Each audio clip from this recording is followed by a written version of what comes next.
আপনারা জানেন যে উনি স্বৈরাচারী ফ্যাসিস্ট হাসিনার সাথে দীর্ঘ 16 বছর আন্দোলন সংগ্রাম এবং লড়াই করার পর গত 5ই আগস্ট খুনি হাসিনা দেশ ত্যাগে বাধ্য হয়েছে এবং এখন বাংলাদেশে একটি অন্তর্বর্তীকালীন সরকার এসেছে, যেখানে সকল রাজনৈতিক দল সহ বাংলাদেশের আপামর জনগণ এই সরকারকে সমর্থন দিয়ে তাকে রাষ্ট্র ক্ষমতায় বসিয়েছে। তার মূল উদ্দেশ্যই ছিল যে বাংলাদেশে একটি সুষ্ঠু, নিরপেক্ষ এবং একটি গ্রহণযোগ্য এবং অংশগ্রহণমূলক অবাধ নির্বাচন অনুষ্ঠান করার জন্য লক্ষ্যে আজকে সংস্কারের কথা বলা হচ্ছে। সংস্কারের কথা বলে নির্বাচনের যে মূল বিষয়টিকে অনেক সময় পাশ কাটিয়ে যাওয়ার একটি চেষ্টা হচ্ছে।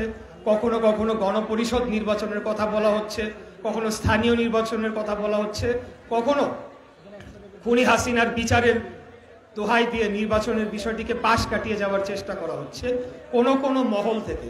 তা আমি আপনাদেরকে বলবো যে প্রথম যে বিষয়টি বলতে চাই যে সংস্কারের কথা যদি বলতে হয় তাহলে বিএনপির হাত দিয়ে যে সংস্কারগুলো হয়েছে সেটা বাংলাদেশের ইতিহাসে এই সংস্কার কারো হাত দিয়ে হয় নাই। বাংলাদেশে বাকশালকে বাতিল করে একদলীয় শাসন ব্যবস্থাকে বিলুপ্ত করে বহুদলীয় গণতন্ত্রকে প্রতিষ্ঠা করেছিলেন শহীদ রাষ্ট্রপতি জিয়াউর রহমান। এটা কি সংস্কার না? এর চেয়ে বড় সংস্কার কি বাংলাদেশের ইতিহাসে ৭১-এর পরবর্তী সময় হয়েছে? অবশ্যই না।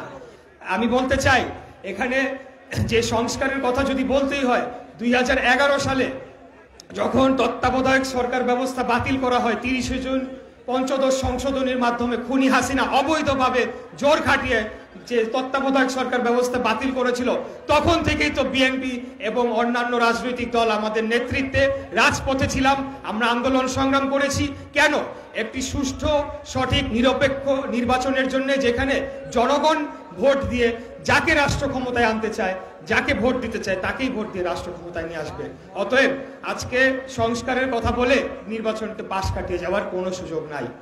গত 5ই আগস্ট খুনি হাসিনা পালিয়ে যাওয়ার আরো ১.৫ বছর পূর্বে ৬৪টি রাজনৈতিক দল এবং সকল যে বাংলাদেশের যে বিভিন্ন সমাজের যে গণ্যমান্য ব্যক্তিরা রয়েছেন তাদের সাথে আলাপ আলোচনার মাধ্যমে ৩১ দফার সংস্কার প্রস্তাব দেয়া হয়েছিল, যখন কেউ কিন্তু সংস্কারের বিষয়ে কোনো কথাই বলে নাই, সংস্কার যে প্রয়োজন সেই বিষয়টি উপলব্ধি করে নাই, তখনই ৩১ দফার রাষ্ট্র সংস্কারের প্রস্তাব দেওয়া হয়েছিল। অতএব আমরা বলতে চাই যে সংস্কারের দোহাই দিয়ে অবশ্যই আমাদের এই নির্বাচনের বিষয়টিকে আড়াল করার কোনো সুযোগ নাই। বাংলাদেশে যে আন্দোলনটি হয়েছে সেটা হয়েছে গণতন্ত্রহীনতার জন্য।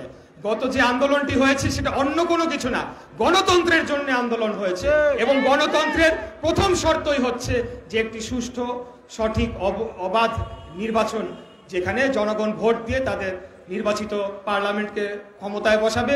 সেই পার্লামেন্টে আলাপ আলোচনার মাধ্যমে যা যা সংস্কার প্রয়োজন সেটি বাংলাদেশ জাতীয়তাবাদী দল অবশ্যই করবে ইনশাআল্লাহ।